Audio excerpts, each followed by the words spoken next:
Saya jelaskan kenapa Indonesia tidak maju, kenapa Singapura maju, kenapa Korea Selatan maju, Taiwan maju, Israel maju. Karena ada yang mereka takuti.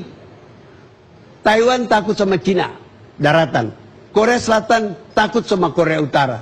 Singapura takut karena dia adalah mayoritas orang Tionghoa di tengah lautan Melayu. Israel takut dia berada di lautan Arab.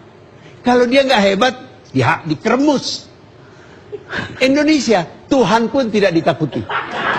Ya. Pengamat politik Profesor Salim Said menanggapi keinginan Presiden Joko Widodo, Jokowi, melakukan revisi Undang-Undang Informasi dan Transaksi Elektronik. Hal ini setelah muncul keluhan bahwa Beleit ini membuat resah dan menimbulkan rasa ketidakadilan di masyarakat. Saya juga sudah beberapa kali bicara, saya menahan diri bicara karena takut, kata Salim Said.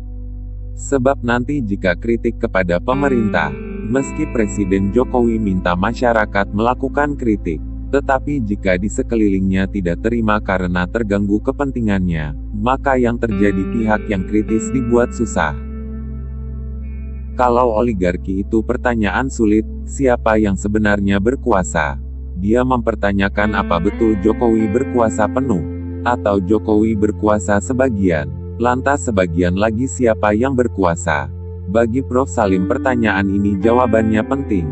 Kalau tidak jelas maka yang akan terjadi beredarnya ketakutan, misalnya seperti Kwik Kian Gi yang takut bicara.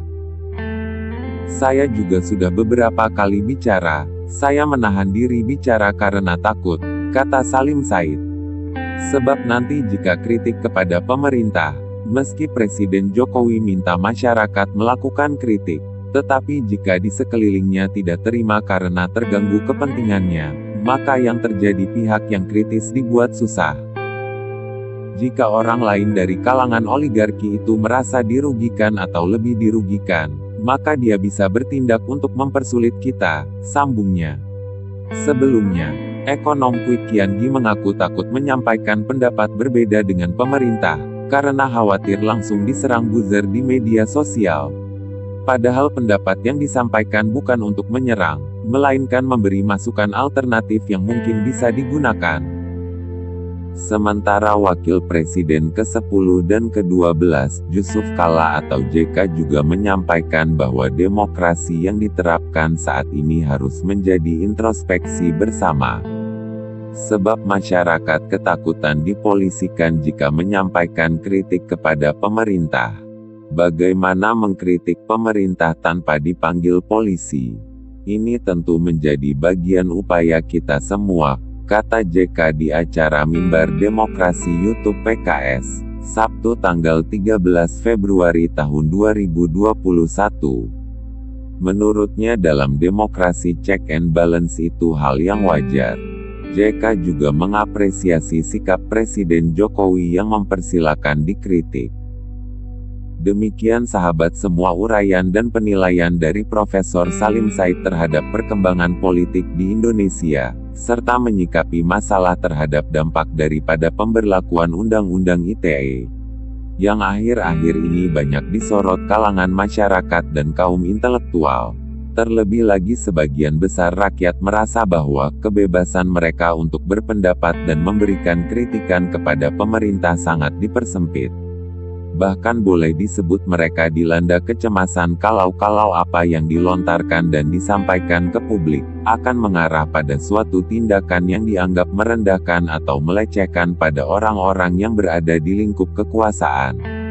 Padahal apa yang dilontarkan dan disampaikan itu masih dalam batas kritikan dan masukan atau saran.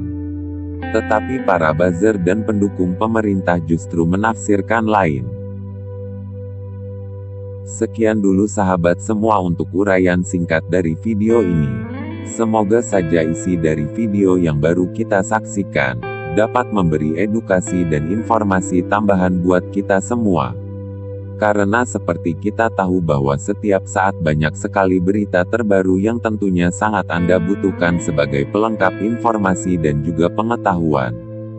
Jangan lupa komentarnya, subscribe dan like di video ini. Sampai jumpa di video berikutnya. Assalamualaikum warahmatullahi wabarakatuh.